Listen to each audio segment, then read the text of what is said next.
Меѓународната заедница 2,5 години брутално го рушеше Никола Груевски, премиер на Република Македонија. Која е причината? Значи ќе збориме подоцна што е точно ќе треба Заев да испорача. Значи на кој што никој не дава одговор. Меѓутоа Зоран Заев треба да свати, значи дека во овој момент он е како една кременадла на жар.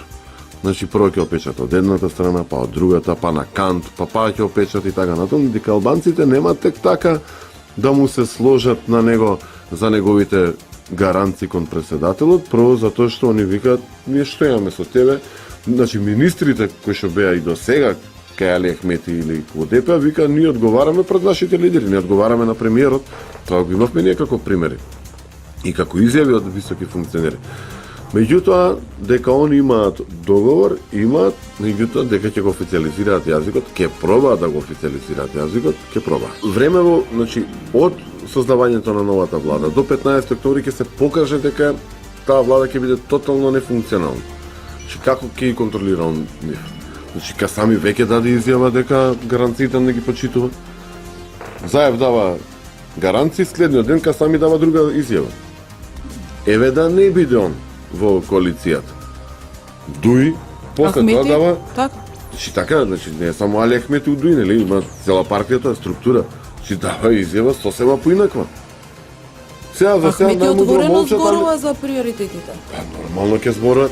Значи јас ве враќам назад на почетокот на нашиот разговор. Не може вие да излезете и да кажете дека сте најголемата албанска партија во Република Македонија, како Социјалдемократски сојуз, и после тоа да очекувате од другите партнери дека нема да создадат своји приоритети. Значи тоа е илузија, значи тоа е нереално. Тука, значи, господин Заев ја докажа теоријата на алегорија. Поставувате прашање негативно, па давате позитивен одговор. Ме разбирате? Ако ги гледаме вестите од Балканот и ако го пратиме кој даде една за мене тотална луда изјава, каде што нашиот председател Стефче Кимовски му одговори преку колумна, нарекувајќи за руски канцер на Балканот, каде што се наметнува дека нашата влада вртела текови кон русите, па американците изреагирале така како што изреагирале како булдожер дипломатија. Значи, ако пратите Бакир Изетбеговиќ даде изјава дека Босна и Херцеговина не може да има Дејтон 2, дека тоа е илузија и дека Република Српска нема се отцепува и дека тоа не му кажала Соединените Американски држави, дека тоа му кажале русите на Додик, за кој што му дал гаранции дека нема отцепување.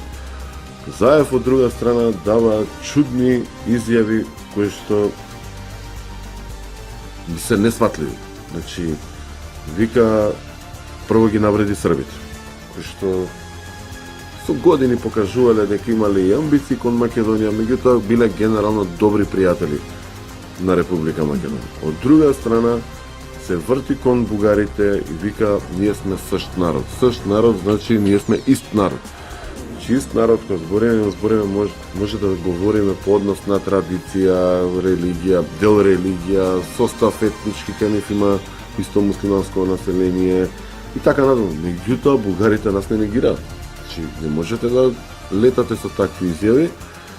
Одредени пријатели кои што ги анализираат исто чување вика лаже кај стигне. Така им е констатацијата, не знам дали е тоа така. Меѓутоа, не знам што ветил, меѓутоа знам дека станува збор за тајминг. Дека ќе го исполни тајминг. Мислам дека нема врска ни име, нити дека се украдени 8 милиарди евра, тоа се небулози. Сигурно постоело криминал, меѓутоа 8 милиарди не се крадат тек така. Нешто е поголема приказна. Многу брзо ќе испорача Заев, а како ќе испорачи, како ќе изработи и како тоа ќе осватат граѓаните на Република Македонија, мислам дека за него ќе заврши со трагична политичка приказна. Кога зборам трагична, значи не зборам да биде убиен човекот или не знам како, но ќе го снема од политичката. Ќе го снема од политичката сцена, а толку многу се труди да вложува во политиката, да заработувате пари и вложувате во политиката. Затоа зборам трагична политичка приказна. За нас кои што сме високо квалификувани опозиционери, ова е најубавиот момент. Не сме срекни, во опозиција сме многу опасни, а во опозиција уште поопасни. така да Зоран Заев нема да му биде лесен мандатот.